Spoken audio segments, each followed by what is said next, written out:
What's at the core of achieving the good life? The major key to the good life. The major key is not in learning how to set goals. It is not in learning how to better manage your time. It is not in mastering the attributes of leadership. Every day in 1,000 different ways, we are trying to improve ourselves by learning how to do things. We spend a lifetime gathering knowledge in classrooms, in textbooks, in experiences. Now, if knowledge is power, if knowledge is the forerunner to success, then why do we fall short of our objectives? Why, in spite of all our knowledge and in spite of our collective experiences, do we find ourselves aimlessly wandering, settling for a life of existence rather than a life of substance? While there may be many answers to this question, the fundamental answer is the absence of discipline. Applying all that we know. That's the key word, discipline. Self-discipline. We might add one more word here, consistent. Consistent self-discipline. Better than knowledge is applied knowledge. And once we've applied our knowledge, we must study the results of that process. Apply our knowledge, study the results. Refine our approach. Finally, by trying and observing and refining and trying again, our knowledge will inevitably produce worthy results, admirable results. And with the joy and results of our efforts, we continue to apply, to learn, to observe, to fuel our ambition with the positive reinforcement of continued progress. Pretty soon, we'll find that we're swept into a spiral of achievement, a vertical rise to success. But for this whole process to work for us, we must first master the art of discipline, self-discipline, consistent self-discipline. It takes consistent self-discipline to master the art of setting goals, to master the art of time management, to master the art of leadership, to master the art of parenting and relationships. If we don't make consistent self-discipline part of our daily lives, the results we seek will be sporadic and elusive. It takes a consistent effort to truly manage our valuable time, or we'll be consistently frustrated. It takes discipline to conquer the nagging voices in our minds, the fear of failure, the fear of success, the fear of poverty, the fear of a broken heart. It takes discipline to keep trying when that nagging voice within us brings up the possibility of failure. It takes discipline to admit our errors and recognize our limitations. The voice of the human ego speaks to all of us. Sometimes the voice of ego says that we should magnify our value beyond our results. It leads us to exaggerate, to not be totally honest. It takes discipline to be totally honest, both with ourselves and with others. Be certain of one thing: every exaggeration of the truth, once detected by others, destroys our credibility and makes all that we say and do suspect. As soon as a business colleague figures out that we tend to exaggerate, guess what? They'll always think we exaggerate, and they'll never quite hold us in the same regard again. Never. It takes discipline to change a habit, because habits are formed a little bit each day, every day, every day. Once habits are formed, they act like a giant cable.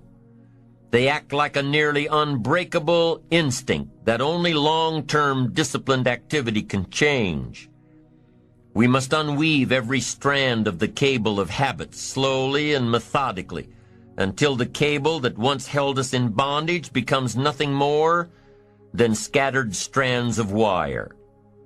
It takes the consistent application of a new discipline, a more desirable one, to overcome one which is less desirable. It takes discipline to plan. It takes discipline to execute our plan. It takes discipline to look with full objectivity at the results of our applied plan. And it takes discipline to change either our plan or our method of executing that plan if the results are poor. It takes discipline to be firm when the world throws opinions at our feet. It takes discipline to ponder the value of someone else's opinion when our pride and our arrogance leads us to believe that we are the only ones with the answers. Now, if discipline is the key word, and if discipline is the key action, then what exactly is discipline? One good answer might be that discipline is a constant human awareness of the need for action, and a conscious act by us to implement that action. If our awareness and our implementations occur at the same time, then we begin a valued sequence of disciplined activity. Now, here's the other side of discipline. If there's considerable time that passes between the moment of awareness and the time of our implementation, then that is called procrastination. Doing it tomorrow instead of today. Procrastination, an almost exact opposite of discipline. The voice within us says, get it done. Discipline then says, do it now. Do it to the best of your ability, today, tomorrow, and always, until finally the worthy deed becomes instinctive. Procrastination says later, tomorrow, whenever I get a chance. In every circumstance we face, we are constantly presented with these two choices. Do it now or do it later. Discipline and procrastination. A choice between a disciplined existence bearing the fruit of achievement and contentment, or procrastination, the easy life for which the future will bear no fruit, only the bare branches of mediocrity. The rewards of a disciplined life are great, but they're often delayed until some time in the future.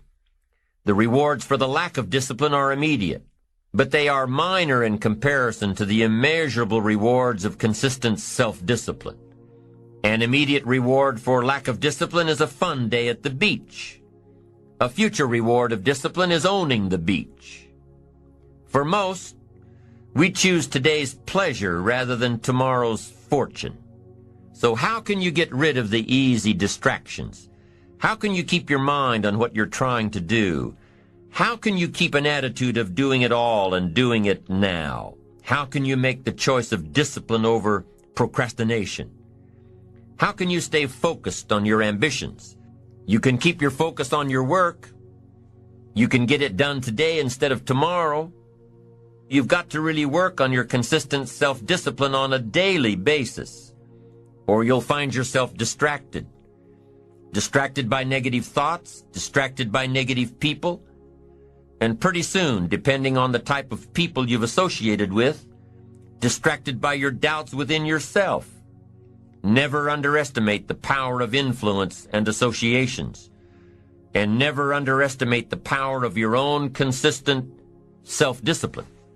Now let's take a closer look at discipline, at the 3 steps to becoming disciplined. First, true discipline is not the easiest option.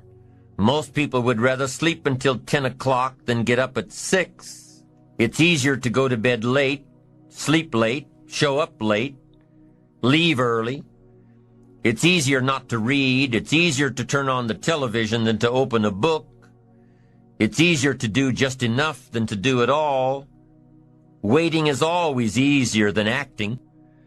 Trying is always easier than doing. Imagine what life would be like if we didn't have to make our bed in the morning, or keep our garage clean, or pay our taxes, or show up for work tomorrow. Wouldn't it be fascinating if we didn't have to do these things? Wouldn't it be fascinating? What do you suppose would become of us? You're right, not much. For whatever the reason, the system we live in and contribute to is designed to make the easiest things in life the most unprofitable. Profitable seems to be the most difficult. Our world is and always will be a constant battle between the life of ease and its momentary rewards and a life of discipline and its far more significant rewards. Each has its own price, the price of discipline or the price of regret. We will pay one or the other. What we wish we had done is the voice of regret, speaking in a sorrowful tone at a time when there is no going back. This is regret. No second chance. No, what would I do differently? Choose one or the other, but both will have their price, the price of discipline or the price of regret. One costs pennies, the other a fortune. The first lesson of discipline is that it isn't the easiest option. The second lesson of discipline is that it's a full-time activity. And we've said that the best form of discipline is consistent self-discipline. You see, the discipline that it takes to make your bed every day is the same discipline necessary for success in the world of business. The discipline to organize your garage is the same discipline to organize your business. All disciplines carry through to affect all parts of our lives. If we're disciplined in just one area and lazy in another, guess what? Pretty soon, the lazy side will creep in and destroy the disciplined side. The bad habits in one area of our life will eventually destroy our self-discipline in the areas we've been working on. Consistency cannot be inconsistent. Discipline is the mind being trained to control our lives. Discipline is a set of standards which we've selected as a personal code of conduct. Discipline is imposing on ourselves the requirements for honoring these standards.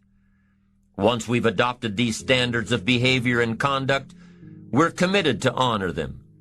And if we don't, then there can be no disciplined activity. We find ourselves announcing our standards to our relatives, our friends, our associates.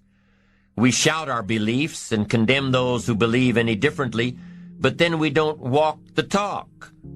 We end up acting in a way far different from the beliefs we've shouted. We tell our kids that the TV is rotting their minds, yet we spend our evenings in front of it. We tell our employees that they must take advantage of every minute of the working day, yet we spend 3 hours at lunch. Do as I say, not as I do. This is inconsistent. This leads to a loss of credibility among those who watch us. And more importantly, this leads to a loss of credibility within ourselves.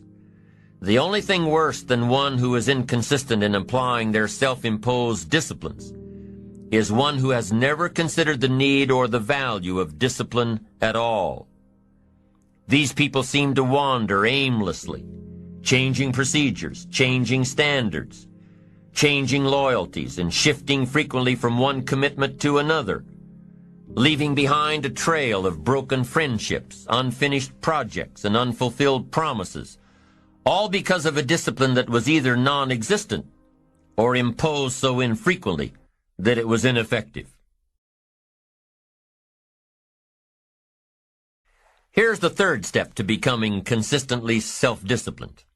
Number 1 is realizing that discipline isn't the easiest option. Number 2, discipline is a full-time activity, day by day, every day. And the third step to becoming self-disciplined is really a philosophy that holds one of life's unique promises. Number 3 simply says, for every disciplined effort, there is a multiple reward. That's one of life's great arrangements. It's like the law of sowing and reaping. In fact, it's an extension of the biblical law that says if you sow well, you reap well. Now here's a unique part of the law of sowing and reaping. Not only does it suggest that we'll all reap what we've sown, it also suggests that we'll reap much more. Life is full of laws that both govern and explain behaviors. But this may well be the major law we need to understand. For every disciplined effort, a multiple reward. For every disciplined effort, a multiple reward. What a concept. If you render unique service, your reward will be multiplied. If you're fair and honest and patient with others, your reward will be multiplied. If you give more than you expect to receive, your reward is more than you expect. But remember, the key word here, as you might well imagine, is discipline. Everything of value requires care and attention. Everything of value requires discipline. Children require discipline. They must have a structure built for them. They must have boundaries to work within so they feel secure and comfortable to explore and grow. They must learn to recognize what's right and what's wrong, what's acceptable behavior, what's not acceptable. Children require unwavering discipline, consistent discipline, or they'll be confused as to how they're supposed to behave. Likewise, our thoughts require discipline. We must set up our inner boundaries, our codes of conduct, or our thoughts will be confused. And with confused thoughts, we'll end up being confused, hopelessly lost in the maze of life. And confused thoughts produce confused results. Look around you at this very moment in time. What might you be doing that needs attention? Perhaps you're on the brink of giving up, or starting over, or starting out. And the only missing ingredient to your incredible success story in the future is a new and self-imposed discipline that will make you stay longer and try harder and work more intensely than you ever thought you possibly could. The most valuable form of discipline is the one that you impose on yourself. Don't wait for things to deteriorate so drastically that someone else must impose discipline into your life. Wouldn't that be tragic? How could you possibly explain the fact that someone else thought more of you than you thought of yourself? That they forced you to get up early and get out into the marketplace when you would have been content to let success go to someone else who cared more about themselves. Your life, my life, the life of each one of us is going to serve as either a warning or an example. A warning of the consequences of neglect, self-pity, lack of direction and ambition, or an example of talent put to use.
Chẳng được quên khi cơn mưa đêm lại về.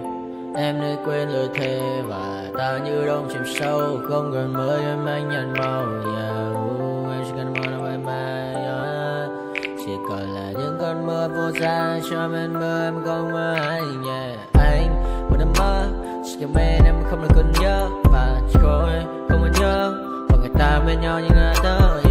Muốn nhớ về say em chỉ có mấy em ở đây. Và anh như muốn chết đi nhưng không muốn em mơ mày. Tình yêu làm cho ta đau đầu. Không em như mà mơ mộng. Anh như đang mong cầu. Và mưa bên em ngô sầu. Chào các bạn ba để mơ. Chỉ có bên em nhưng là khó mơ. Em vẫn đang dài. Em muốn bên ai. Anh không mong gì hơn. Chỉ mong em sẽ ở đây ôm anh thật gần. Anh chỉ mong đôi ta được có nhau. Và đừng em đâu anh có em. Muốn ở bên anh có em. Ta sẽ trao nhau môi hôn thật sâu. Ôm anh cứ nữa bằng ngâu. Và em chỉ nằm đâu. Anh không muốn em ở đâu đâu, một cơn năm thứ anh không mơ cầu. Mà không đôi anh mà bên giờ anh chỉ là my friend. Em quên đi bao lời hứa, quên đi cần ngày xưa. Anh chỉ là một đứa, em cứ một chưa. Mà đưa đêm ở đêm, anh nhìn một đôi bằng kem, không như là ba trên thêm, cho em nhiều hơn như là kem. Chỉ cần là mưa thôi, em chỉ cần là mưa thôi, còn ai sẽ là nắng rồi.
tell me what's wrong and why you never said you felt that way. And guess you're trying to stay strong and fake a smile until I look away. But I've known you too long, it hurts to watch your blue eyes fade to gray as you fade away, as you fade away. Yeah, I'm about to fade away, cause every time I wake up I feel like it's Monday. Something's going wrong with all the chemicals up in my brain. All of a sudden I don't look at anything the same way. Got a buildup of my thoughts sitting in an ashtray. I'm sorry that I'm so inconvenient, okay. Just let me be me and I'll stay out of your way. I can see the way you look at me, I'm such a disgrace. I never really asked to be brought into this place. You wanna love me? Well then baby have a taste. All the highs and the lows, no you'll never be the same. I don't really wanna hurt you but I can't control the pain. If you're sticking by my side maybe we could be okay. Okay, maybe you could be the change I need today. I promise that I've never felt this way. I really hope that you will choose to stay through all the pain. I know you told your friend you're not okay, and tell me what's wrong and why you never said you felt that way. And guess you're trying to stay strong and fake a smile until I look away. But I've known you too long, it hurts to watch your blue eyes fade to gray as you fade away, as you fade away.